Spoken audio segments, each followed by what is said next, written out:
எடுத்துக்கொள்ளுங்கள். 1 கொரிந்தியர் 15வது அதிகாரத்தின் 57வது வசனம். நம்முடைய கர்த்தராகிய இயேசு கிறிஸ்துவினாலே நமக்கு ஜெயம் கொடுக்கிற தேவனுக்கு ஸ்தோத்திரம். நமக்கு ஜெயம் கொடுக்கிற தேவனுக்கு ஸ்தோத்திரம். கைகளை உயர்த்தி ஹalleluya. ஆண்டவருக்கு மகிமை உண்டாவதாக.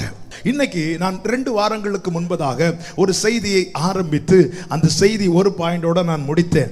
இன்னைக்கு நான் அதன் தொடர்ச்சியை பேச போகிறேன். என்னவென்றால், ஆமென், இயேசு கிறிஸ்து ஜெயித்த காரியங்கள். இயேசு கிறிஸ்து எல்லாவற்றையும் ஜெயித்தாலும் ஆமென், ஒரு 3 பிரதானமான காரியங்கள். காரணம், இந்த 3க்குள் சர்வமும் அடங்கி இருக்கிறது. ஒரு மனிதன் ஜெயிக்க வேண்டிய 3 முக்கியமான காரியங்கள். அதில் அதை இயேசு ஜெயித்தார்.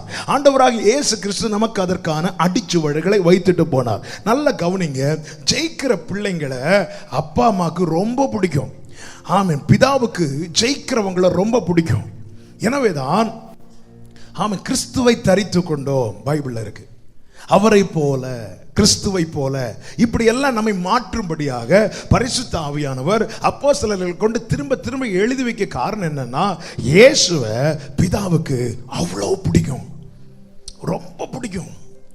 ஆமென், இயேசுவை பிதாவுக்கு அவ்வளவு பிடிச்சதுனாலதான் இன்னைக்கும் ஆமென், எனக்காக அவர் பரிந்து பேசுகிறார். எனக்கு கிருபை பரத்திலிருந்து தவறாம கிடைச்சிட்டே இருக்கு. அப்போ நல்ல கவனிங்க, அநேக சகோதரர்கள் முதற் பேராய், ஒரே பேரானவர் முதற் பேரானவராய் மாறினார். இப்போ என்னையும் உங்களையும் தம்மை போல மாற்ற வேண்டும் என்பதுதான் அவருடைய சித்தம். பிதாவின் சித்தமும் அப்படிதான். ஆண்டவராக இயேசு கிறிஸ்து அதுதான் சொன்னார். ஆமென். எதுவும் தரக்கூடாது என்பதல்ல அவருடைய நோக்கம், எல்லாம் தர வேண்டும் என்பதுதான் அவருடைய சித்தம். ஆனா ஜெயிக்கணும். எல்லாரும் சொல்லுங்க, ஜெயிக்கணும். வாய் திறந்து சொல்லுங்க, ஜெயிக்கணும். ஜெயம் கொள்ளுகிறவனுக்கு அவர் ஜீவ விருட்சத்தின் கனியை கொடுக்கிறார், மறைவான மன்னாவை கொடுக்கிறார், ஜாதிகள் மேல் அதிகாரத்தை கொடுக்கிறார், வெண் வஸ்திரத்தை கொடுக்கிறார், புதிய நாமத்தை கொடுக்கிறார். அவருடைய சிங்காசனத்தில் அவரோடு கூட உட்காரும்படியான அந்த மேலான பாக்கியத்தை கர்த்தர் கொடுக்கிறார். ஜெயிக்கிறவனுக்கு ஜெயிக்கணும். ஆமா, இயேசு கிறிஸ்து எதையெல்லாம் ஜெயித்தார்? 3 காரியங்களில் ஒன்றை சொன்னேன், அதை நான் சொல்லி விடுகிறேன். முதலாவது, அவர் சாத்தானை ஜெயித்தார். எல்லாரும் பொல்லாங்கனை ஜெயிக்கணும். இந்த பொல்லாங்கன் தொடுக்கிற ஆயுதங்களை குறித்து எபேசியர் 6:16 சொல்லப்பட்டிருக்கிறது. எடுக்க வேண்டாம். அக்கினியாஸ்திரங்கள். அப்போ அக்கினியை தான் எய்து கொண்டிருக்கிறான் பொல்லாங்கன். அதை அவித்து போடத்தக்கதாய் எல்லாவற்றுக்கு மேல விசுவாசம் என்னும் கேடகத்தை பிடித்துக்கொள். இந்த விசுவாச கேடகத்துல அந்த அக்கினி ஆஸ்திரங்கள், அந்த அக்கினி அம்பு அதை தொடுத்து விடும் போது இந்த விசுவாச கேடகத்தை நம்ம கையில இறுக பிடித்து கொண்டிருப்போமானால் அதுல பட்டு அது அவித்து போய்விடும், அது அணைந்து போயிடும், அது செயலற்று போய்விடும். அவர் விசுவாசத்தை பிடித்தார்.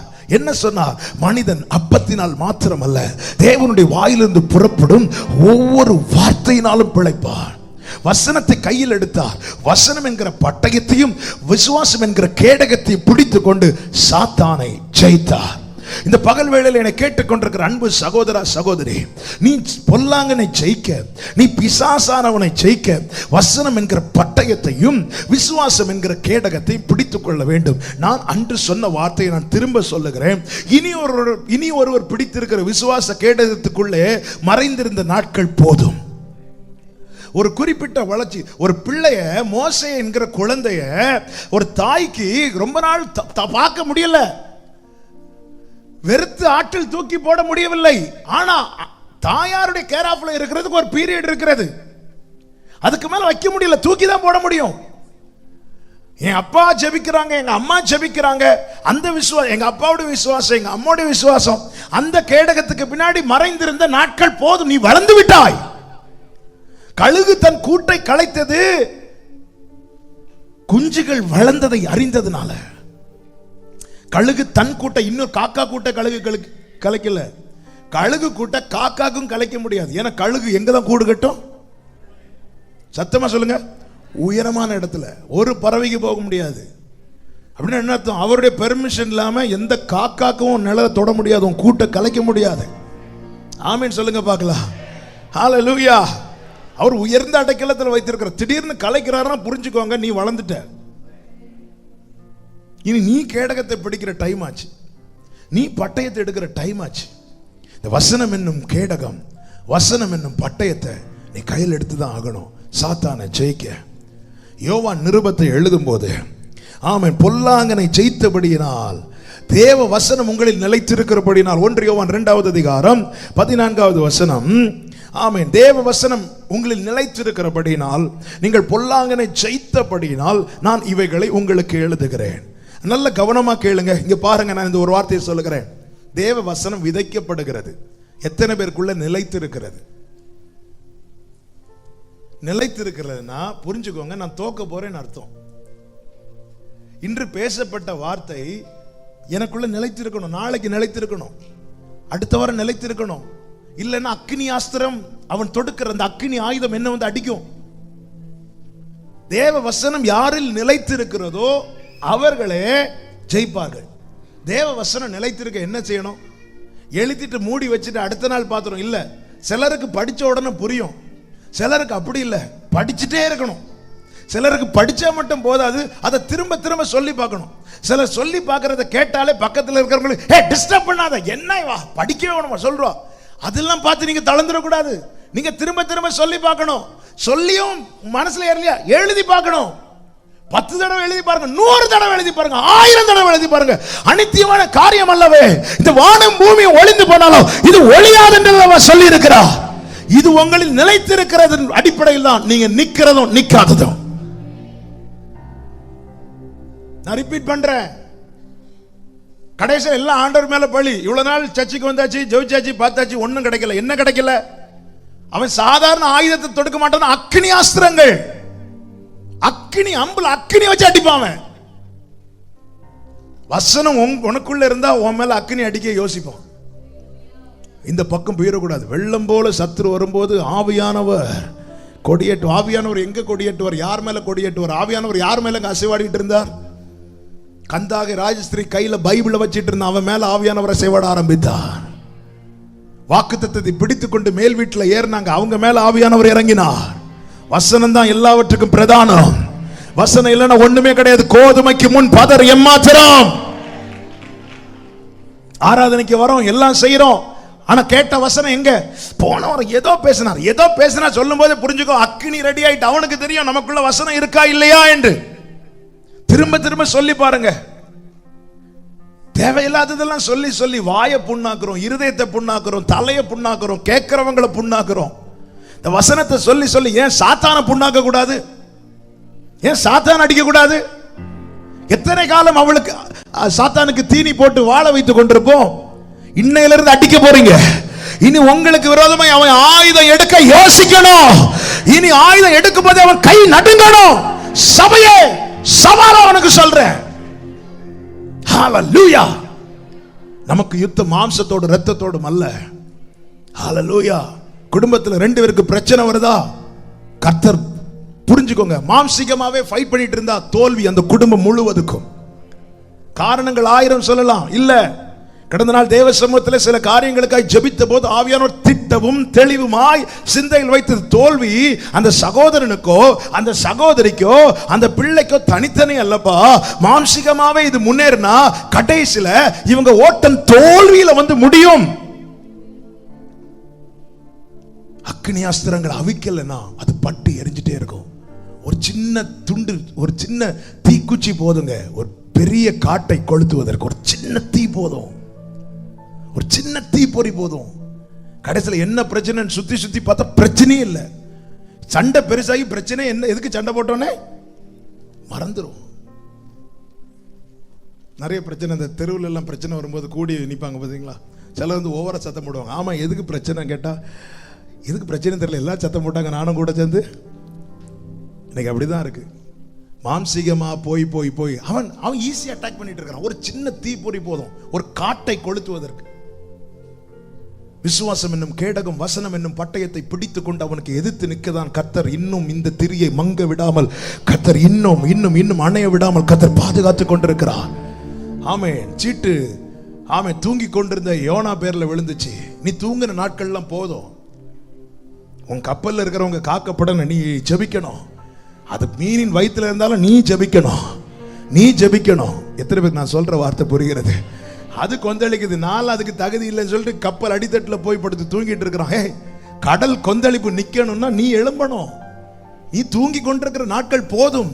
எவ்வளவு காலம் இன்னொருவருடைய மேல் தட்டில் இருக்கிறவர்களுடைய ஷீல்டுக்கு பின்னாடி மறைஞ்சிட்டு இருக்கிறது? இனி எழும்பு. சீட்டு யோனா பேர்ல விழுந்துச்சு, சீட்டு உங்க பேர்ல கிடக்குது. இதனுடைய காரியத்தை, இதனுடைய சீரியஸ்னஸை புரிந்து கொண்டு வசனம் உங்களில் நிலைத்திருக்க நீங்கள் இடம் கொடுங்கள். ஆண்டவர்கிட்ட கிருபையை கேளுங்க. கர்த்தர் உங்களை ஆசீர்வதிப்பாராக. எல்லாரும் கைகளை உயர்த்தி ஆமேன் சொல்லுங்க பார்க்கலாம். எனக்கு தெரியும் மெடிடேஷன்ல வந்த சத்தம் மெசேஜில் குறையும் என்பது நான் சில செய்தியை ப்ரிப்பேர் பண்ணும் போதே தெரியும். ஆனாலும் ஆவியானவர் சபைகளுக்கு சொல்லுகிறதை காதுள்ளவன் கேட்க கடவன். இரண்டாவது இயேசு ஜெயித்த காரியம் யோவான் சுவிசேஷம் 16வது அதிகாரம் அதனுடைய கடைசி வசனம் 33வது வசனத்தை வாசிங்கள். யோவான் சுவிசேஷம் 16வது அதிகாரத்தின் 33வது வசனம். என்னிடத்தில் உங்களுக்கு சமாதானம் உண்டாயிருக்கும் பொருட்டு, என்னிடத்தில் உங்களுக்கு சமாதானம் உண்டாயிருக்கும் பொருட்டு இவைகளை உங்களுக்கு சொன்னேன். இவைகளை உங்களுக்கு சொன்னேன். உலகத்தில் உங்களுக்கு உபத்திரவம் உண்டு, ஆனாலும் திடன் கொள்ளுங்கள், நான் உலகத்தை ஜெயித்தேன் என்றார். கைகளை உயர்த்தி ஆமென் சொல்லுங்க பார்க்கலாம். இயேசு பிசாசை ஜெயித்தார், இயேசு உலகத்தை ஜெயித்தார். தேவ பிள்ளைகளே, ஆண்டவராகிய இயேசு கிறிஸ்து சீஷர்களை பார்த்து சொன்னார், நீங்கள் உலகத்தார் அல்ல. பிரித்தெடுக்கப்பட்ட கூட்டத்தை பார்த்து தேவன் சொல்லுகிற வார்த்தை, நீங்கள் உலகத்தார் அல்ல. அப்படின்னு என்ன அர்த்தம்? நீங்கள் உலகத்தை ஜெயிக்கணும். நானும் நீங்களும் உலகத்தை ஜெயிக்கணும். நாம ஜெயிக்க முடியுமா? ஜெயிக்க முடியும். எனவே தான் ஆண்டவர் சொல்லுகிறார், நான் உலகத்தை ஜெயித்தேன். நான் ஜெயிச்சேன்னா நீ ஜெயிப்படா. அப்படிதான் ஆண்டவர் சொல்ற வார்த்தை. நான் செய்யறேன்னா நீயும் செய்வ.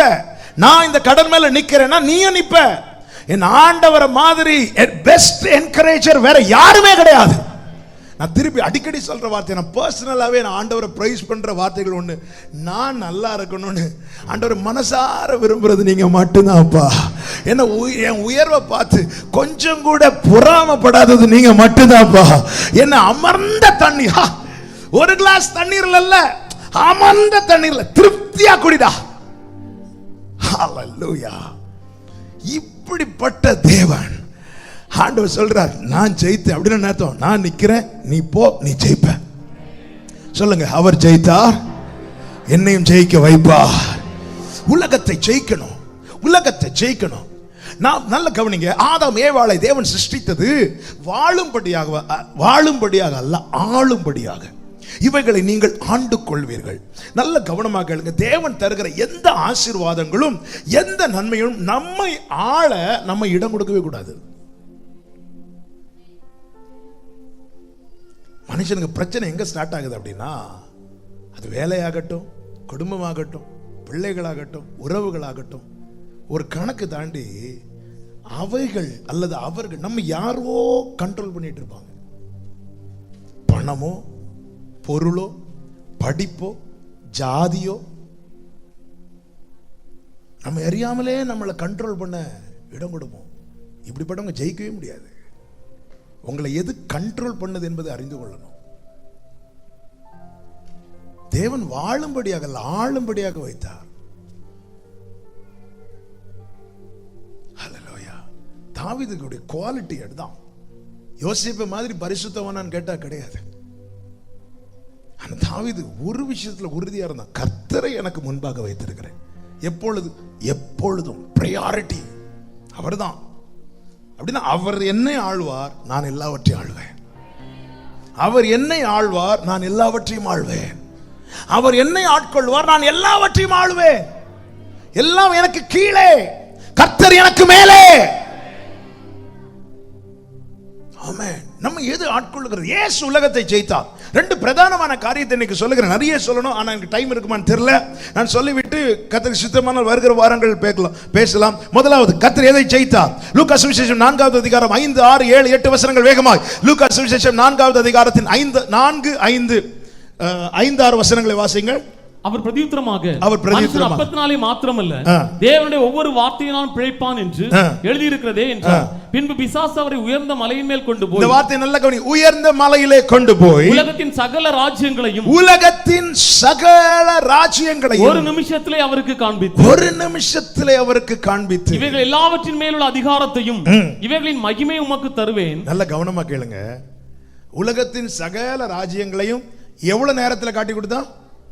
நீங்க என்கிட்ட பேசிட்டே இருக்கணும். எவ்வளவு நேரத்தில் காட்டி கொடுத்தான்? ஒரே நிமிஷத்துல. இன்னைக்கு ஒரே நிமிஷத்துல அமெரிக்காவில் நடக்கிறத பார்க்கலாம். இங்க எப்படி பார்க்கலாம்? இன்டர்நெட் மூலமா, மொபைல் மூலமா. இன்னைக்கு எங்கேயோ நடக்கிறத இங்கிருந்து பார்த்துட்டு இருக்கிறோம். ட்ரம்ப் ஒயிட் ஹவுஸ்ல இருந்து பேசுறத நம்ம இங்கிருந்து வேற ஹவுஸ்ல இருந்து பார்த்துட்டு இருக்கிறோம். ஒரே நிமிஷத்துல காட்டி கொடுத்தான். யார் இதை செஞ்சா? ஹலோ, சொல்ல மாட்டீங்களே. ஒரே யாருக்கு காட்டி கொடுக்கிறான்? இயேசுக்கே காட்டி கொடுத்தான். ஒரே நிமிஷத்துல. இன்னைக்கு என்ன வசதி வந்துட்டு. ஆண்டவரே உமக்கு ஸ்தோத்திரம் ஆண்டவரே. ஒரே நிமிஷத்துல காட்டி கொடுக்கிறான். அவன் கையில் இருக்கிற டேபை ஆன் பண்ணி, புரியும்படி சொல்றேன், அவன் டேப் ஓபன் பண்ணி, நான் பாருங்க, இது பாருங்க, இதை பாருங்க. சிலர் டேபோடு வருவாங்கல்ல, அது புரோக்கர்ஸா இருக்கலாம், இப்படி வருவாங்க. இந்த வீடு ஓகேவா, இந்த நிலம் ஓகேவா, இப்படி ஓகேவா, பார்த்து பார்த்து பார்த்து. சிலர் பாருங்க, வாங்கிறதுக்கு ஒன்றும் இருக்காது, ஆனால் பார்க்கறதுல இன்ட்ரெஸ்டா இருக்கும். அப்படி யாராவது இருக்கிறீங்களா? கை தூக்க வேண்டாம், ஸ்தோத்திரம் பண்ணிட்டு இருங்க. ஆமென். வாங்கவே மாட்டாங்க, அவங்களுக்கு ஒன்றும் இருக்கு, ஆனால் பார்த்துட்டே இருப்பாங்க. இது பார்ப்போம், அதை பார்ப்போம், ஆன்லைன்ல அதை பார்ப்போம், இதை பார்ப்போம், ஆஃபர் போட்டிருக்கான், இங்கே 50% போட்டிருக்கான், அதை பார்ப்போம், பார்த்துட்டே இருப்பாங்க. வாங்குவாங்களான்னு தெரியாது, ஆனால் பார்த்துட்டே இருப்பாங்க. ஒரே நிமிஷத்துல இயேசுவுக்கு முன்னாடி கொண்டு வருகிறான். அதாவது நல்லா புரிஞ்சுக்கோங்க, நான் வீக்கா இருக்கிற விஷயத்துல நீங்க ஸ்ட்ராங்கா இருக்கலாம், நீங்க வீக்கா இருக்கிற விஷயத்துல நான் ஸ்ட்ராங்கா இருக்கலாம். மனுஷன் பலவீனம் உள்ளவன். நான் என்னதான் சத்தமா ஒயிட் அண்ட் ஒயிட் போட்டு பேசினாலும் எனக்கும் பலவீனங்கள் உண்டு. அதை தான் நான் அடிக்கடி சொல்வேன். என்னுடைய ஒரிஜினாலிட்டி என்பது உங்க முன்னாடி நான் ஒயிட் அண்ட் ஒயிட் போட்டுட்டு சத்தம் போடுறதுல என்னுடைய ஒரிஜினாலிட்டி என் பர்சனல் ரூம்ல கதவு போட்டுட்டு நான் இருக்கிறேன், அதுதான் என்னுடைய ஒரிஜினாலிட்டி. அந்த அந்தரங்கத்தை பார்த்து தான் எனக்கு அவர் பதில் தருவா. இங்க நான் சத்தம் போடுறதை பார்த்து அல்ல. இந்த ஒரிஜினாலிட்டி தான் அவருக்கு வேணும். ஒரிஜினாலிட்டி தான். அதான் யாக்கோப்ட்ட என்ன கேட்டா, உன் பேர் என்னன்னு கேட்டா. ஏன் ஈசாக்கிட்ட ஏசாவா போய் நின்னா, உன் பேர் என்ன? நான் ஏசா. இன்னும் வச்சுக்கோ ஆசீர்வாதம். 20 வருஷம் கழிச்சு கூட இருந்து, 20 வருஷத்துக்கு முன்னாடி வனாந்தரத்தில் பேசுறார், உன் அப்பா ஈசாக்கு, உங்க தாத்தா ஆபிரகாம், இவங்களெல்லாம் தேவனா. அப்படியே ஆண்டவரே, ஆமா 20 வருஷம் கூட இருந்துட்டு கடைசியில் ஆமா உன் பேர் என்ன? எப்படி இருக்கும்? இதுக்கு ஏசா 2 அடி அடிச்சுட்டு போலாம். அப்படின்னு என்ன அர்த்தம்? நீயாவா? நான் உண்ட நீர் என்னை ஆசீர்வதித்தால் ஒழிய நான் போக விட மாட்டேன். நீ ஏசாவா வர்றது வரைக்கும் நான் உன்னை தொட மாட்டேன். நீ யாக்கோபா தான் வரணும். அப்படின்னு என்ன அர்த்தம்? யாக்கோவே, நீயா போனா உங்க அப்பா கூட ஒன்னு அக்செப்ட் பண்ண மாட்டாங்க யாக்கோவே. ஆனா வாடா, நான் உன்னை நேசிக்கிறேன், நான் உன்னை சிநேகிக்கிறேன். நீயா போனா உன் குடும்பம் கூட உன்னை அக்செப்ட் பண்ணாது. ஆனா நீ வா, நான் உன்னை பிளஸ் பண்றேன். ஆமென். ஒரே நிமிஷத்துல காட்டி கொடுக்கிறான். விழுந்துடக்கூடாது, விழுந்துடக்கூடாது. சிலர் பாருங்க, ஆமென், சிலர் பாருங்க 5 நிமிஷம் தான் ஃபேஸ்புக் ஓபன் பண்ணலாம்னு சொல்லிட்டு ஓபன் பண்றது, அதுக்கு ஒரு போயிட்டே இருக்கும். இப்படி இப்படி இப்படி. அதான் அப்பா சொல்லுவாங்க, மொபைல் வந்தோடனே எல்லாருமே வந்து தடவி திரிகிறார்கள். எங்க தடவி திரிந்தார்கள்? சோதம்ல ஆண்டவர் குருட்டாட்டம் பிடிக்க வைத்தார். உன்னை எல்லாரும் என்ன செஞ்சாங்களாம்? தடவி. இங்கேயும் ஒரே தடவு தான். ஹல்லேலூயா. தடவி திரிகிறார்கள். என்ன எதுவும் கண்ட்ரோல் பண்ணக்கூடாது. ஃபேஸ்புக் யூஸ் பண்ணக்கூடாதுன்னு சொல்லவில்லை, நானும் ஃபேஸ்புக் யூஸ் பண்ணுறேன். வாட்ஸ்அப் யூஸ் பண்ணக்கூடாதுன்னு நான் சொல்லவில்லை. ஆனால் அது உங்களை கண்ட்ரோல் பண்ணுதுனாலே நீ விழ போகிற, ரெடியாக இருந்துக்கோன்னு அர்த்தம். உங்களால் கண்ட்ரோல் பண்ண முடியலையா? அவாய்ட் பண்ணுங்க. நீங்கள் ஃபேஸ்புக் அக்கௌண்ட் டெலீட் பண்ணதுனாலையோ வாட்ஸ்அப்லேருந்து வெளியே வந்ததுனாலையோ யாரும் ஆட்சி இழக்க போகிறதும் கிடையாது. சிலருக்கு அப்படி, ஐயோ நான் எனக்கு எவ்வளோ கான்டாக்ட் இருக்கு. ஆமாம், எவ்வளோ பில்கேட்ஸ் எல்லாம் இவர்கிட்ட தான் பேசிட்டு இருக்கிறாரு. என்ன கான்டாக்ட் இருக்கு? என்ன கான்டாக்ட்? டே மச்சான் படிச்சியா? படிக்கலடா, சேம்டா. இதுதானே கான்டாக்ட். வேற என்ன கான்டாக்ட் இருக்கு? ஆமாம். சிலருக்கு அநியாயம் தாங்க முடியாது பாருங்க. எனக்கு கிட்டத்தட்ட நான் ஒரு 40-50 நம்பர் பிளாக் பண்ணி வச்சிருக்கிறேன். இது நான் இன்டைரக்டா உங்களுக்கு சொல்லுகிறேன். தேவையில்லாத மெசேஜ் எனக்கு வந்து கொண்டிருந்தால் அது யாருன்னு பார்க்க மாட்டேன். ஏன்னா நிறைய இம்பார்ட்டன்ட் மெசேஜஸ் வந்து மிஸ் ஆயிரும். சில ப்ரேயர் ரிக்வெஸ்ட் அனுப்புவாங்க, அது மிஸ் ஆயிரும். ஏன்னா இஷ்டத்துக்கு அனுப்புறது, ஏகப்பட்டது இஷ்டத்துக்கு அனுப்புறது. யாரும் அது என்ன, அது உண்மையா அது பொய்யா? வாட்ஸ்அப் நியூஸ் தயவு செய்து யாருமே ஃபார்வர்ட் பண்ணாதீங்க. அதுல 99% பொய். ஒரு ஆமீன் வரல. இத ஃபார்வர்ட் பண்ணுங்க, இது 100% உண்மை. அதுக்காக இப்படியும் செய்தி வர பாருங்க. இதை நீங்க 10 பேருக்கு ஷேர் பண்ணா, ஷேர் ஆட்டோல கூட உனக்கு சீட்டு கிடைக்காது. 10 பேருக்கு இதை ஷேர் பண்ணா, இதுல ஆமேன் டைப் பண்ணா, ஆமேன் டைப் பண்ணா எல்லாம் கிடைச்சிருமா? எத்தனை ஆமேன் டைப் பண்ணிருப்போம்? ஒரு ஆமையாவது கிடைச்சதா? ஒன்னும் கிடைக்காது. இன்னைக்கு நேரங்களை அதுக்குன்னு ஒரு நிமிஷம் தான். சாத்தம் வச்ச ஆஃபருக்கு ஆண்டவர் எடுத்த நேரம் ஒரே ஒரு நிமிஷம் தான். சவால வாழ முடியுமா? சவால வாழ முடியுமா? யூஸ் பண்ணு. அதுக்கான நேரம், அதுக்குன்னு நேரத்தை ஒதுக்கிட்டு இல்ல. டிராவல் பண்ணும்போது என்ன மெசேஜ் வந்திருக்கு பாரு, பார்த்துட்டு வச்சு அப்படி மூடி வச்சிரு. ஆண்டவர் உலகத்தை பார்க்க ஆண்டவர் எடுத்த நேரம் எவ்வளவு தான்? ஜெயிச்சாரா? ஒரே நிமிஷம் தான். அதுக்கு மேல அவனுக்கு காட்ட முடியாது. பின்னாக போ சாத்தானே, வே அவுட். ஜெயிக்கலன்னா சுதந்திரிக்க முடியாது. கேட்டுட்டு கை தட்டிட்டு க்ளோரி மட்டும் தான் சொல்லிட்டு போக முடியும். ஒரே நிமிஷம் தான், அதுக்கு மேல கிடையாது. ஆமென், ஆமென். சிலர் பார்க்குறாங்க, மெடிடேஷன்லேயே எழும்பி போயிருந்திருக்கலாம், மெசேஜ் இப்படி வரும்னு. ஹல்லேலூயா. பாருங்க, சாத்தான் ஆஃபர் வைக்கிறான். இயேசு என்ன பதில் சொன்னார்? 8வது வசனம். இயேசு அவனுக்கு பிரதியுத்தரமாக, எனக்கு பின்னாக போ சாத்தானே, எனக்கு பின்னாக போ. அப்படின்னு என்ன அர்த்தம்? நல்லா கவனிங்க. சாத்தான் எதை கொண்டு முன்னாக வைத்தான்? அப்ப உலகத்தை இயேசு எங்க கொண்டு வர்றார்? இதுதான். உலகத்தை ஜெயிக்கணும்னா அவன் அதை உன் பின்னாடி வை, உன் பின்னாடி வை. என்ன உயர்வாகட்டும்.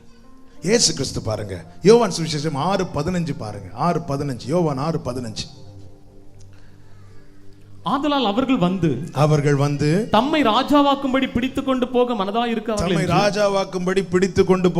மனதா இருக்கிறார்கள் என்று இயேசு அறிந்து மறுபடியும் விலகி தனியே மலையின் மேல் ஏறினார். மறுபடியும் விலகிறார். அப்படின்னு என்ன அர்த்தம்னா, ஆஃபர் வந்துட்டு தான் இருக்கும். இயேசு விலகிட்டே இருப்பார். நேற்று விலகிட்டேன், இன்னைக்கு விலகிட்டேன், நாளைக்கு விலகிட்டேன், வருக வரைக்கும் விலகணும்.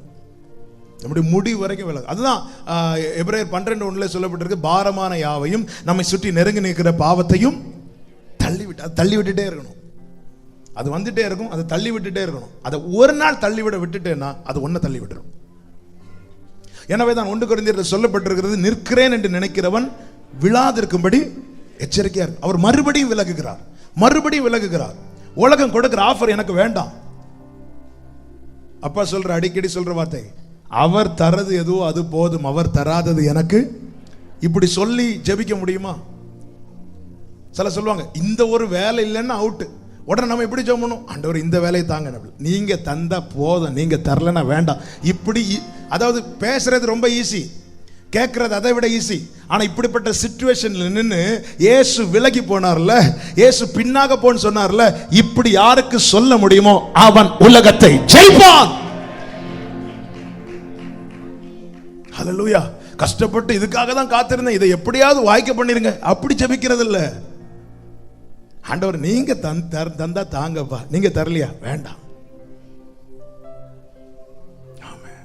அவன் தான் உலகத்தை ஜெயிக்கிறவன் சுதந்தரிப்பான். ஏரோது பாருங்க, ஏரோது இயேசுவை பார்க்க ஆசையா இருந்தானா. உடனே ஆண்டவர் வாங்கப்பா, மற்ற மீட்டிங் எல்லாம் கேன்சல் பண்ணு, நீ வா போ, அங்க போ, ஏரோது அரண்மனைக்கு போ. போகல. ஏரோது ஆசையா இருந்தான், இயேசு அங்க போகவே இல்லை. ஆமே. ஏரோது அரண்மனையில் இருக்கிற அப்பவே போய் ஏரோது கூட நல்ல கான்டாக்ட்ல இருந்திருக்கோம்னா, ஏரோது கிட்ட பிலாத்து அனுப்பும் போது நல்ல ஸ்மூத் அந்த டீல் முடிஞ்சிருக்கும். இயேசு மைண்ட் பண்ணவே இல்லை பாருங்க. பல நேரத்தில் அவங்க அப்படி இருக்கிறாங்க, இவங்க இப்படி இருக்கிறாங்கன்னு சொல்லிட்டு நீ உன் ஸ்தானத்தை மறந்து அவங்க வீட்டு வாசல்ல போய் காத்திருக்காத. ஹாமானுக்கு உடுக்க மாறு வஸ்திரம் இல்லாம போனாலும், மோர்தேக்காய்க்கு உடுக்கிறதுக்கு வேற வஸ்திரம் இல்லைன்னாலும், ஆமானுக்கு முன்னாடி தலை குனிய மாட்டான், அவன் ஜெயிப்பான். நீ யார் தெரியுமா? உன்னை எப்படி ஆக்கியிருக்கிறார் தெரியுமா?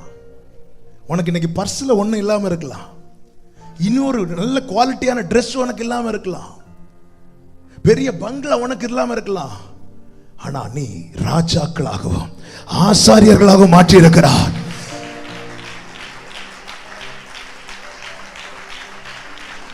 உன்னுடைய வேல்யூவை நீ புரிஞ்சுக்கோ. காத்திருக்க. ஏறாவது பார்க்க ஆசையா இருந்தான்னு சொல்லிட்டு ஏசு போய் காலில் நிக்கல. இப்படி நீங்க என்ன பார்க்க தான் சொன்னாங்க, அப்படிலாம் பார்க்க முடியாது. ஏறாவது உனக்கு பார்க்கணும்னா வந்து பாரு.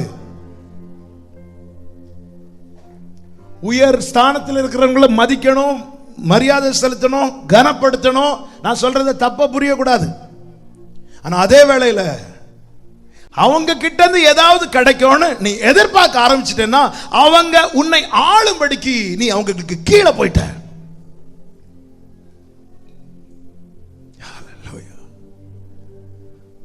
நான் இந்த இன்னைக்கு காலையில் மெடிடேட் பண்ணி அழுதுட்டேன். எப்படி அழுதுன்னா, ஏரோது பார்க்க ஆசையா இருந்தான், அவனை பார்க்க போகாம ஆசையா இல்லாம இருந்த என்ன அவர் ஆசையா வந்து, ஹல்லேலூயா, யாரும் அறியாத என்னை நன்றாயறிந்து தேடி வந்த யாரும் ஓ நன்றாயறிந்து. நீங்க இந்த வசனத்தை படிச்சீங்கன்னா நான் சொல்றது உங்களுக்கு புரியும். லூக்கா 23:8 வாசிங்க. லூக்கா 23:8 நீங்க வசனத்தை படிச்சீங்கன்னா உங்களுக்கு புரியும். வாசிங்க. ஏரோது இயேசுவை குறித்து அநேக காரியங்களை கேள்விப்பட்டதனால அவரால் செய்யப்படும் அடையாளத்தை பார்க்க வேண்டும் என்று விரும்பி இருந்ததினாலும் அவரை காணும்படி வெகு நாளாய் ஆசை கொண்டிருந்தார். எவ்வளவு நாள் ஆசை? ரொம்ப நாள் ஆசை கொண்டிருந்தான். அந்தபடி அவரை கண்டபோது மிகவும் சந்தோஷப்பட்டு ஐகோர் வேண்டாம் போதும். அதுக்கு என்ன நடக்கிறது? இவர் ஏதாவது அற்புதம் செய்வார்னு கொஞ்ச நேரம் வெயிட் பண்ணி பார்த்தா அவனுக்கு அவர் ஒன்னும் செய்யல. ஆசைப்பட்டவனுக்கு ஒன்னும் செய்யல, விரும்பினவனுக்கு ஒன்னும் செய்யல. ஆனால் அவர் ஆசைப்பட்டு எனக்கு எல்லாம் செய்தார்,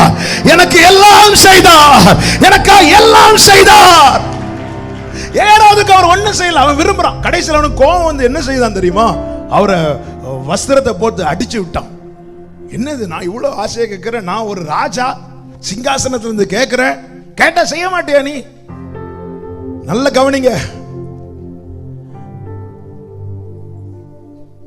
கவனிங்க. யூத ராஜ சிங்கத்தின் பிள்ளைகளே, பட்டினியா இருந்தாலும் இருங்க, உலகத்தாட்ட போய் கை நீட்டிட்டு நிக்காதீங்க. நான் பட்டினியா இருப்பது அவர் சித்தம்னா நான் பட்டினியா இருப்பேன். என்னை போஷிப்பது அவர் சித்தம்னா காகத்தை கொண்டாகிலும் கர்த்தர் என்னை போஷிப்பார். நம்ம பிரச்சனை என்னன்னா, 4 தடவை காக்கா வந்ததும் அடுத்த நாள் காலில் எழும்போது நம்ம மிஸ்டு கால் காக்காக்கு தான் கொடுப்போம்.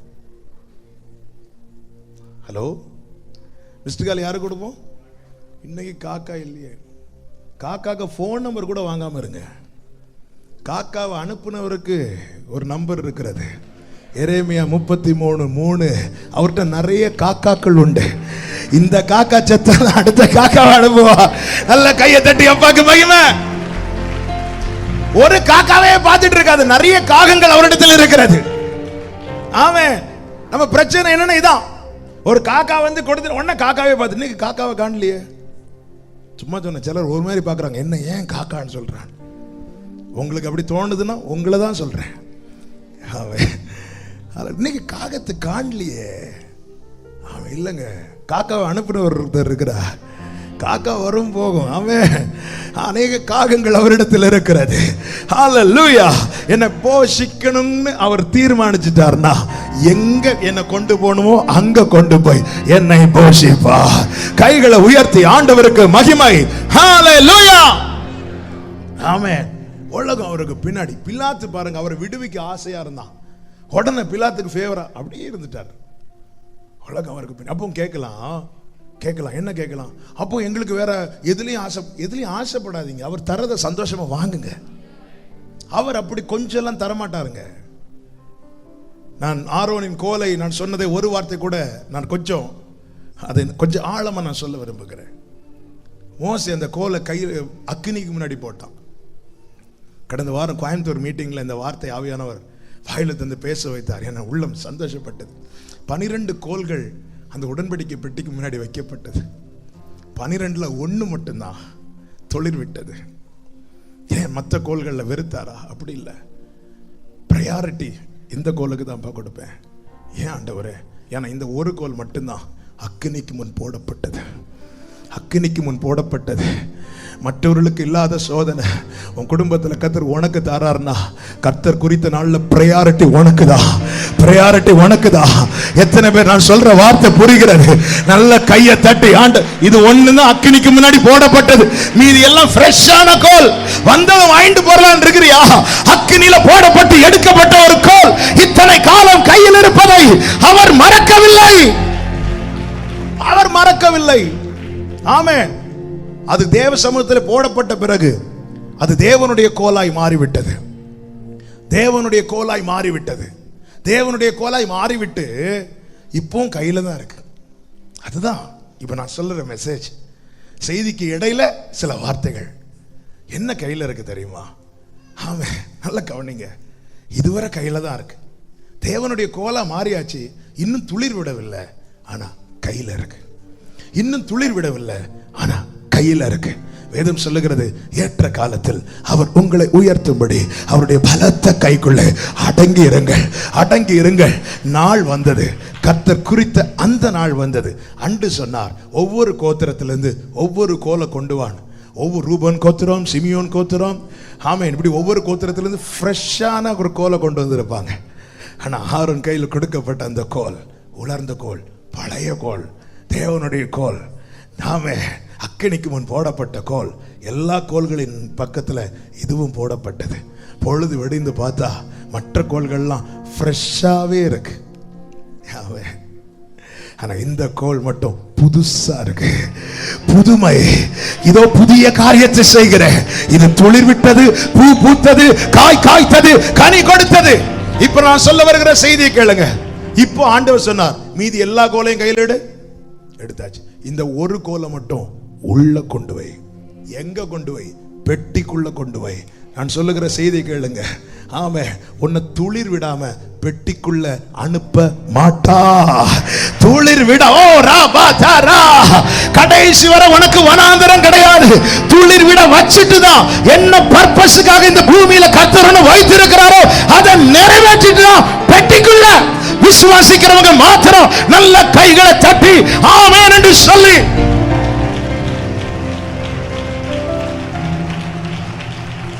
அவர் கையில் அடங்கிரு. சாத்தான் வைக்கிற ஆஃபரை பார்த்து அவர் கையை விட்டு இறங்கி போயிடாத. ஆமென். சாத்தான் ஆஃபர் வைப்பான், ஒரே நிமிஷம் தான் அவுட். ஒரு நிமிஷத்தில் அவனுக்கு காண்பித்துனா ஒரு நிமிஷத்துக்கு மேல அவருக்கு பார்க்க பிடிக்கல.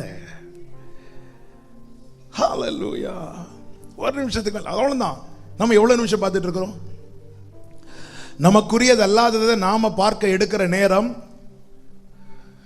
நாம் தோற்கும்படி நாம் செலவிடுகிற நேரம். நமக்குரியதல்லாதவர்கள். நான் திரும்ப திரும்ப சொல்ற வார்த்தை. ஏன் இந்த சில நேரத்தில் ஏன் அந்த பாயிண்ட்லயே நின்று பேச வச்சுட்டு இருக்கிறான்னு இது புரியணும். சொல்ல வர கொண்டு எழுதி வந்த வார்த்தையெல்லாம் சொல்லிட்டு 12 மணிக்கு ஆமீன் போட்டு போகலாம். நீங்களும் ஆமீன் போட்டு வீட்டுக்கு போ. அதுக்கல்ல தேவன் என்னை இங்க வச்சிருக்கிறது. அதுக்கல்ல தேவன் தூங்க விடாமல் வார்த்தைகளை தருவது. ஆமென். ஒரு நிமிஷம் தான் எடுத்தாருங்க. நீ ஜெயிக்கணும். பைபிள் என்ன சொல்லுது தெரியுமா? சாத்தான் அப்புறம்பட்டு போனான். வேதம் சொல்லுகிறது, தேவ தூதர்கள் வந்து பணிவிடை செய்தார்கள். ஆமென். என்னங்க கொண்டு வந்திருப்பாங்க? பிதா ஆயத்தப்படுத்தினதை தூதர்கள் கொண்டு வருவார்கள். ஆமென். வாக்குத்தத்த சந்ததியே, உனக்கான நம்பிக்கை தான். வானம் திறக்கப்பட்டிருக்கிறது, ஒரு ஏணி வைக்கப்பட்டிருக்கிறது.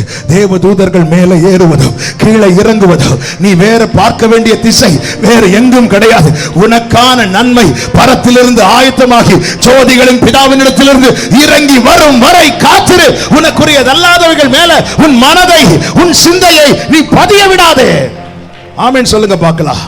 ஆமென். நேரம் அதிகம் போறபடினால வேகமாய் ஒரு சில காரியத்தை கூட நான் சொல்லி ஜெபிக்கிறேன். உலகத்தை ஜெயித்தார். எப்படி ஜெயித்தார்? உலகத்தை முன்னாடி வைக்கல, உலகத்தை பின்னாடி வைத்தார். இனி ஒரு காரியத்தை கூட அவர் பின்னாடி வைத்தார். இது ரொம்ப முக்கியம். அதுதான் மத்தேயு 16வது அதிகாரம் 22 23 வசனங்கள். வேகமாய் மத்தேயு 16 22 23. பேதுரு அவரை தனியே அழைத்துக் கொண்டு போய், ஆண்டவரே, இது உமக்கு நேரிடக் கூடாதே, இது உமக்கு சம்பவிப்பதில்லை என்று அவரை கடிந்து கொள்ள தொடங்கினான். அவரோ பேதுருவை பார்த்து எனக்கு பின்னாக போ சாத்தானே, எனக்கு இடரலாய் இருக்கிறாய், தேவனுக்கு ஏற்றவைகளை சிந்தியாமல் மனுஷருக்கு ஏற்றவைகளை சிந்திக்கிறார். கவனிங்கள், நான் அந்த சம்பவத்துக்குள் போகவில்லை, ஆனால் அந்த வார்த்தையை சொல்லுகிறேன். இரண்டாவது, அவர் எதை பின்னாடி வைத்தார்னா மாம்சீக எண்ணங்கள். இயேசு சொல்லுகிறார், நீ எனக்கு இடரலா இருக்கிறாய். அப்படின்னு என்ன அர்த்தம்? மனுஷனுக்கு ஏற்றவைகளை சிந்திக்கிற அந்த நினைவுகள், அந்த எண்ணங்கள் நமக்கு இடரலா இருக்கும். அதை முன்னாடி வைக்கல, அதை பின்னாடி வைத்தார். உலகத்தை பின்னாடி வைத்தார். உலகத்தை பின்னாடி கஷ்டப்பட்டு வச்சிடலான்னு வைங்களேன். இனி மொபைல் பார்க்க மாட்டேன், இனி அது பார்க்க மாட்டேன், இனி டிவி பார்க்க மாட்டேன் இருந்துடலான்னு வைங்களேன். அந்த எண்ணங்களை பின்னாடி வைக்கிறதுக்கு தெரியுமா, அது என்ன பண்ணுவோம்? இடர பண்ணும். இன்னைக்கு விசுவாசத்தை துவங்கின அநேகர் இடர காரணம் என்ன தெரியுமா? மாம்ச எண்ணம். இதை பின்னாடி வைக்கணும். நல்ல கவனமா கேளுங்க. மாம்சீக எண்ணங்கள் நம்மில் ஓங்க விடாதபடிக்கு எச்சரிக்கையா இருக்கணும். அது நம்ம இடர பண்ணிரும். இடறிட்டோனாலே விழ ரெடி ஆயிட்டோன்னு அர்த்தம். மாம்ச எண்ணங்கள் பேதுருவுக்கே வந்துச்சு, நமக்கு வராதா என்ன? ஆனா இதை புரிஞ்சுக்கணும். நம்ம எல்லாம் டிவியை பார்க்க மாட்டோம், மொபைல் பார்க்க மாட்டோம், எல்லாம் ரைட்டு, கையை கட்டிட்டு இருப்போம். ஆனா அப்படி இறுக்கமா இருக்கிறவங்கள பார்த்தாலே தெரியும், அவங்க எப்படா சான்ஸ் கிடைக்கும் பார்க்கலான்னு.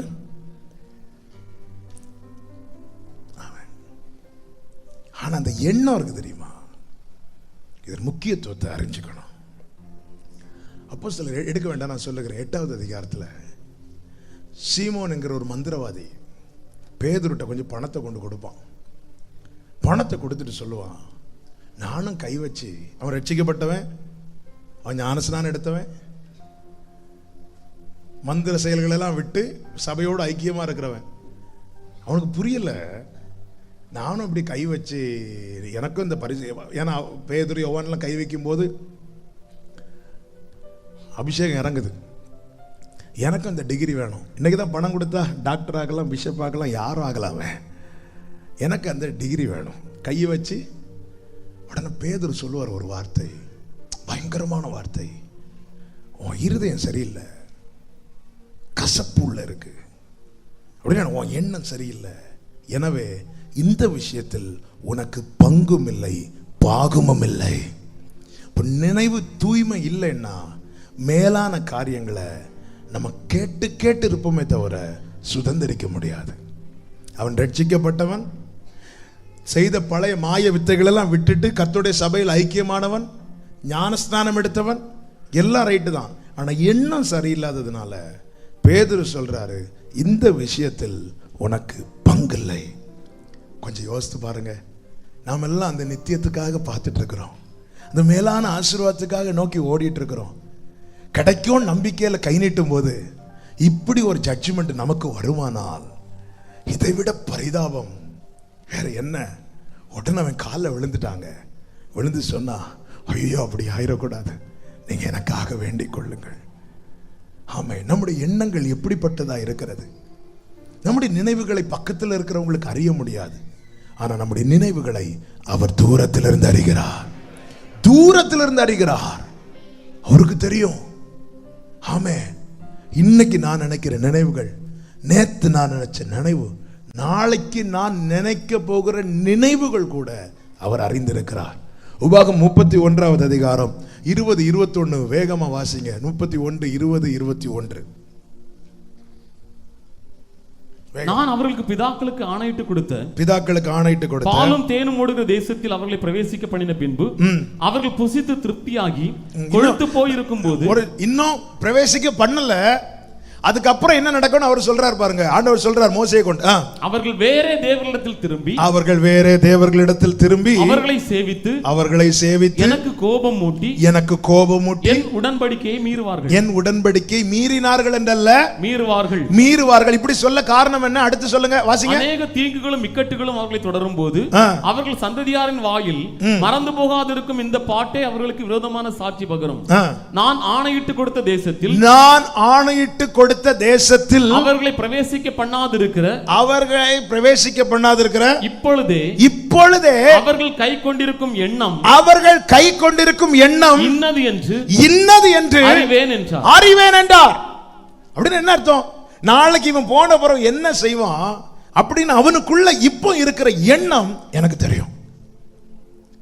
நல்ல கவனமா கேளுங்க. ஆண்டவரே, நான் இவ்வளவு ஜெபித்தோம், நீங்க எனக்கு பதிலே தரலையே ஆண்டவரே. நான் இவ்வளவு கேட்டோம், நீங்க திரும்பி கூட பார்க்கலையே ஆண்டவரே.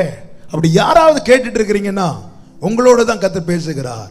உன்னுடைய எண்ணம் அவருக்கு தெரியும். இந்த பதில் கிடைத்தால் நீ என்ன செய்வாய் என்றும், நீ கேட்டது போல காரியங்களை நடத்தினால் நீ எப்படி அவருக்கு கோபம் உண்டாக்குவாய் என்பதும் அவருக்கு தெரியும். அதனாலதான் ஆண்டவராக இயேசு கிறிஸ்து ஜெபத்தை கற்று தருகிறார். உம்முடைய சித்தத்துக்கு ஒப்பு கொடுத்து ஜெபம் பண்ணணும். எசேக்கியா அவனுக்கு அந்த வியாதி வர்றது வரைக்கும் அவன மாதிரி ஒரு நல்ல அவன்கிட்ட ஒரு பழுதை பைபிள்ல பார்க்க முடியாது, காட்ட முடியாது. அவனுக்கு சரியான நேரத்தில் தீங்கு வராததுக்கு முன்னே நீதிமான் சேர்த்து கொள்ளப்படுகிறான். நல்லா புரிஞ்சுக்கோங்க. இங்க 10 வருஷம் 15 வருஷம் எக்ஸ்ட்ராவா வாழ்வது இல்லைங்க ஆசீர்வாதம். கர்த்தருக்கு பயப்படுகிறவனுடைய ஆயுசு நாட்கள் பெருகும். அது தேவன் தருகிற ஆசீர்வாதம். நான் சொல்றதை சரியா புரிஞ்சுக்கணும். ஆனா இதுக்காக மட்டும் அவரை பிடிக்க கூடாது. கர்த்தர் ஒரு நோக்கத்தை வச்சுட்டு வீட்டு காரியத்தை ஒழுங்குபடுத்த ரெடி ஆயிரணும். அவன் ரெடியா இருக்கணும். உடனே சுவர்புறமா திரும்பி அப்படின்னு படுத்து கடந்து இப்படி கேட்டுட்டு இருக்கிறான். எசேக்கியா வந்து பேசிட்டு போறாரு. பேசினது இப்படி சுவர்புறமா திரும்பிட்டு அழுறான். எங்க அழுறான்? நான் உமக்கு முன்பாக உண்மை உத்தமமா நடந்தது நினைத்துக்கொள்ளும். அது நினைச்சதுனாலதான்ப்பா சொல்றேன், வந்துருடா என்கிட்ட. ஆண்டவர் சொன்னார், நான் விண்ணப்பத்தை கேட்டேன், கண்ணீரை ஆண்டவருக்கு அழுதுட்டா. பிள்ளை அழுதா என்னங்க, என்ன தப்பு? பிள்ளை அழுதா அது வேற. பொல்லாதவர்களாகி நமக்கே இடிக்கும் போது அவர் சொல்றாரு, 15 வருஷம் வச்சுக்கோ. அந்த 15 வருஷத்துல அவன் செஞ்ச பெரிய தப்பு, பாபிலோன் ராஜாவுக்கு பொக்கிஷ அறையை திறந்து காட்டுவான். கண்ணி இஸ்ரவேலருக்கு யூத ஜனத்துக்கு மேல அவனே வர காரணமாவான். அந்த 15 வருஷத்துல தான் மனாசே பிறப்பான். அந்த மனாசே நிமித்தம் யூதா முழுவதும் கர்த்தருடைய சமூகத்திலிருந்து தள்ளப்பட்டது.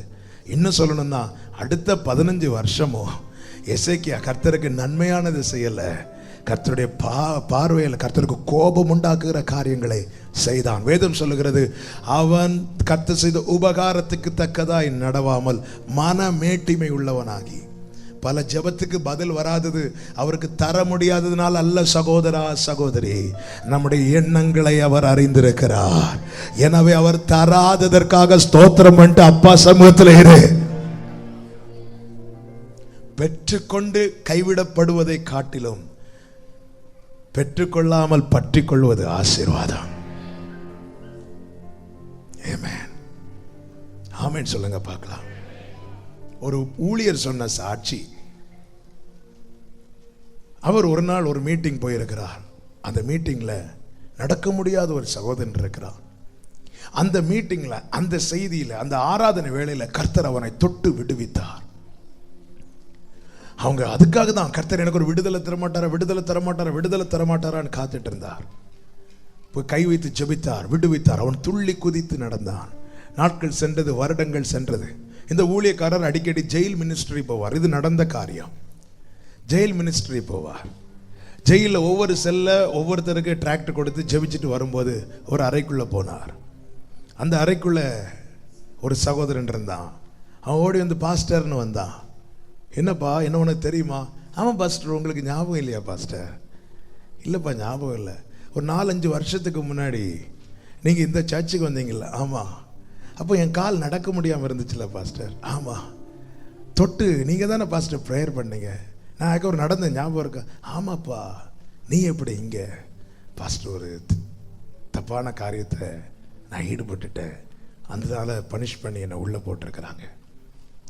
ஏமே, நான் சொல்கிறது எத்தனை பேருக்கு புரியுதுன்னு தெரியல. சில ஜெபங்களுக்கு தேவன் பதில் தரலைன்னா நமக்கு தரக்கூடாது என்பதற்காக அல்ல, நம்மை இழந்து விட கூடாது என்பதற்காக. கர்த்தர் நம்ம கிடைக்கிறத வச்சு அவர் நேசிக்கிறார், நேசிக்கல நம்ம ஜட்ஜ் பண்ணிட்டு இருக்கிறோம். இல்லைங்க, அவர் நம்மேல் வைத்த அன்பு அனாதி சிநேகம், அதுல மாற்றமே கிடையாது. எனவே தான் நீங்க தந்த போதும், நீங்க தரலன்னா வேண்டாம். ஹல்லேலூயா. எண்ணங்களை அறிந்திருக்கிறார். நாளைக்கு நான் எப்படி இருப்பேன்னு இன்னைக்கு எனக்குள்ள இருக்கிற எண்ணம் சொல்லுதான். அந்த எண்ணத்தை பத்தி எனக்கு தெரியாது. அதாவது நாளை அவர் அறிந்திருக்கிறார், அது வேற. ஆனா இன்னைக்கு எனக்குள்ள இருக்கிற எண்ணத்தின் அடிப்படையில் அவர் சொல்றார், இவன் இப்படி செஞ்சா இவன் கைவிட்டு போயிடுவான், இவனுக்கு இந்த வாசலை திறந்தா இவன் அதுக்கப்புறம் பார்க்க முடியாது. வேதத்தின் வசனங்களை வைத்து நான் உங்களோடு பேசிக் கொண்டிருக்கிறேன். கர்த்தருடைய சமூகத்தில். அப்போ நல்ல கவனிங்க. அப்போ என் வாழ்க்கையில் நடக்காதா? நடக்கும். அதுதான் இப்ப சொல்ல வரேன். அதற்கு நாம் செய்ய வேண்டிய காரியம் என்ன தெரியுமா? ஆமா, 2 வசனங்களை நான் வேகமாய் சொல்லுகிறேன். இந்த காரியத்தை செய்வித்து நாம் ஏறெடுக்கிற விண்ணப்பங்களுக்கு பதில் உண்டு. ஒரு அற்புத அடையாளத்தோடு இந்த ஆண்டு அநேக வாழ்க்கையில, அநேக குடும்பங்களிலே கர்த்தர் பெரிய காரியத்தை செய்ய போகிறார். 2019 வரை நீங்கள் பார்த்திராத, இனி நடக்குமா என்கிற கேள்வி கூட ஒருவேளை எழும்பி இருக்கலாம். இது நடக்கவே நடக்காது என்று சொல்லி அந்த ஃபைலை நீங்க க்ளோஸ் பண்ணி கூட வைத்திருக்கலாம். அப்படிப்பட்ட ஃபைலை ஆண்டவர் ரீஓபன் பண்ணி உங்க குடும்பத்தில் ஒரு பெரிய அடையாளத்தை செய்ய போகிறார். நான் விசுவாசிக்கிறதுனால பலிபீடத்திலிருந்து இந்த வார்த்தையை நான் பேசிக் கொண்டிருக்கிறேன். என்ன 2 வார்த்தை? அப்போஸ்தலனாகிய பேதுரு பவுல் சொல்லுகிற 2 வார்த்தை. 2 கொரிந்தியர் 10:5 வாசியுங்கள். 2 கொரிந்தியர் 10:5. அவைகளால் நாங்கள் தர்க்கங்களையும் தேவனை அறிகிற அறிவுக்கு விரோதமாய் எழும்புகிற எல்லா மேட்டிமையையும் நிர்மூலமாக்கி, அடுத்த வார்த்தை, எந்த எண்ணத்தையும் கிறிஸ்துவுக்கு கீழ்ப்படிய சிறைப்படுத்துவர்களாய் இருக்கிறோம். நல்ல கவனிங்க. எந்த எண்ணத்தையும் கிறிஸ்துவுக்கு கீழ்ப்படிய அப்படின்னா எந்த எண்ணத்துக்கும் மேல யார் இருக்கணும் சொல்லுங்க? கிறிஸ்து. எந்த எண்ணம், என்ன எண்ணம் வருதோ அது நேரா எங்க கொண்டு கனெக்ட் பண்ணுங்கன்னா கிறிஸ்துவிட்ட கொண்டு கனெக்ட் பண்ணுங்க. கனெக்ட் ஆக என்ன ஆகும் தெரியுமா? வேதம் சொல்லுகிறது, தீமை அவரிடத்தில் சேராது. நான் கொஞ்சம் ஓப்பனா பேசுறேன். சில காரியங்கள், சில மாம்சீகமா சில ஆசைகள், சில இச்சைகள் வருதா, அப்படியே கொண்டு அது மேல பாருங்க, மேல கிறிஸ்து இருப்பாரா, உடனே இது அடி வாங்கும். தீமை அவரிடத்தில் எந்த எண்ணத்தையும் நீங்க அதுக்கு மேல யாரை வச்சிருக்கணும்னா கிறிஸ்து. உடனே பைபிள் பிரமாணங்கள் மோசையை கொண்டு எழுதும் போது நிறைய இடத்துல சொல்லப்பட்ட வார்த்தை என்ன தெரியுமா? உன் தேவனாகிய கர்த்தரை நினைப்பாயாக, உன் தேவனாகிய கர்த்தரை நினைப்பாயாக. நீ ஐஸ்வர்யத்தை சம்பாதிக்கும் போது என் கை பலன், என்னுடைய சம்பாத்தியம், என் பலன் இவை சம்பாதித்தது என்று நீ சொல்லாதபடிக்கு எச்சரிக்கையா இருந்து உன் தேவனாகிய கர்த்தரை நினைப்பாயாக. அப்ப இப்படி வெளியே சொல்ல மாட்டோம். இருதயத்துல இந்த எண்ணம் வரும் பாருங்க. எண்ணம் வந்ததும் அடுத்த ஆண்டு சொல்ல நீ உடனே தேவன் என்ன. அப்ப எந்த எண்ணத்தையும் கிறிஸ்துவுக்கு கீழே கொண்டு வந்துருங்க. அப்ப கொண்டு வரும்போது என்ன ஆகும்னா, இந்த எண்ணங்கள் மேல உங்க ஆண்டவர் விட மாட்டா. தீமை அவரிடத்தில் சேராது. இப்படிப்பட்ட எண்ணங்கள்லாம் அவிக்கப்படும். கிறிஸ்துவுக்கு கீழே எந்த எண்ணம், நான் சொல்றேன், உனக்கு தோன்ற எல்லா எண்ணத்துக்கு மேல கிறிஸ்துவை வச்சு பாரு, நீ ஜெயிப்ப. அதான் பவுல் சொல்றாரு, எந்த எண்ணத்தையும் நாங்க கீழ்ப்படுத்துறோம். அப்படி கீழ்ப்படுத்தும் போது என்ன உண்டாகும்? ரோமர் 12:3 பவுல் தன்னுடைய அனுபவத்திலிருந்து சொல்லுகிறார். அல்லாமலும் அருளப்பட்ட கிருபையினாலே. முதல்ல நல்ல கவனிங்க. கீழ்ப்படுத்தும் போது நமக்கு என்ன அருளப்படுகிறது? கிருபை. இனி வாசிங்க. நான் சொல்லுகிறதாவது, நான் அனுபவத்திலிருந்து சொல்றேன், நான் சொல்லுகிறதாவது, எவனானாலும் தன்னை குறித்து என்ன வேண்டியதற்கு மிஞ்சி எண்ணாமல் அவன் அவனுக்கு தேவன் பகிர்ந்த விசுவாச அளவின்படியே தெளிந்த எண்ணம் உள்ளவனாய் எண்ண வேண்டும். தெளிந்த எண்ணம். நான் இப்படி சொல்ல விரும்புகிறேன், நீங்க எந்த எண்ணத்தையும் தேவனுக்கு கிறிஸ்துவுக்கு கீழ்ப்படுத்தும் போது அவர் உங்களுக்கு கிருபை அளித்து உங்களுக்குள்ளே தெளிந்த எண்ணங்கள் உருவாகும்படி கிருபை செய்வார். ஆமென் சொல்லுங்க பார்க்கலாம். தெளிந்த எண்ணங்கள் உருவாகும்படி. தெளிந்த எண்ணங்கள். ஓசியா 2 நம்முடைய ஃபேவரட் சாப்டர், அதிக முறை பேசப்பட்ட சாப்டர், நமக்கு தெரியும். இஸ்ரவேல் ஜனம் தேவனை விட்டு போன காரியத்தை குறித்து ஒரு ஸ்திரீ தன் மணவாளன் தன் நேசரை விட்டு போவதை குறித்த காரியத்தோடு ஒப்பிட்டு ஆண்டவர் சொல்லுவார். அதில் அவர் சொல்லுகிற வார்த்தை, நான் அவளோடு பட்சமாய் பேசி அவளை அழைத்து கொண்டு வருவேன், அவளோடு பேசுவேன், அவளுடைய காரியங்களை எல்லாம் நான் மாற்றுவேன். மாற்றின பிறகு கர்த்தர் என்ன சொல்லுகிறார் பாருங்கள். ஆமென். ஓசியா 2வது அதிகாரம் 17வது வசனத்தை வாசிங்க. பாகாலுடைய நாமங்களை அவள் வாயிலிருந்து அற்றுப்போக பண்ணுவேன், அவள் வாயிலிருந்து அற்றுப்போக பண்ணுவேன். இனி அவைகளின் பெயரை சொல்லி அவைகளை நினைக்கிற நினைப்பும் இல்லாமல் போகும், அவைகளை நினைக்கிற நினைப்பும் இல்லாமல் போகும். கைகளை உயர்த்தி ஆமென் சொல்லுங்க. அப்ப இந்த காரியத்தை செய்கிறது யாரு? கர்த்தர். அதற்கு வேண்டிய கிருபைகளை, அதற்கேற்ற கிருபைகளை அவர் தருவார். எப்பொழுது தருவார் தெரியுமா? ஆமென். அவரை நினைக்கணும். இங்கே அவள் சொல்லுகிறாள், அநேக நேசர்களுக்கு பின்னாடி போயிட்டு இருந்தவள் சொல்றா, நான் என் முந்தின புருஷனிடத்துக்கு திரும்பி போவேன். உன் தேவனாகிய கர்த்தரை நினைப்பாயாக. எந்த எண்ணத்துக்கு மேல கிறிஸ்துவை நீங்க வைப்பீர்களே ஆனால், எந்த காரியத்துக்கு மேல கிறிஸ்துவை நீங்கள் நிறுத்துவீர்களே ஆனால், அவர் உங்களுக்கு தெளிவான எண்ணங்களை கொடுப்பார். அதன் பிறகு நீங்கள் கூப்பிடுவதற்கு முன்னே பரலோகத்திலிருந்து பதில் வரும். எல்லாரும் கைகளை உயர்த்தி ஆமென் சொல்லுங்க. நீ கேட்பதற்கு முன்னே உனக்கு உத்தரவு கிடைக்கும். இதுவரை நீ கேட்டு கண்ணீர் வடித்த காரியத்துக்கான பலனை நீ காண்பாய்.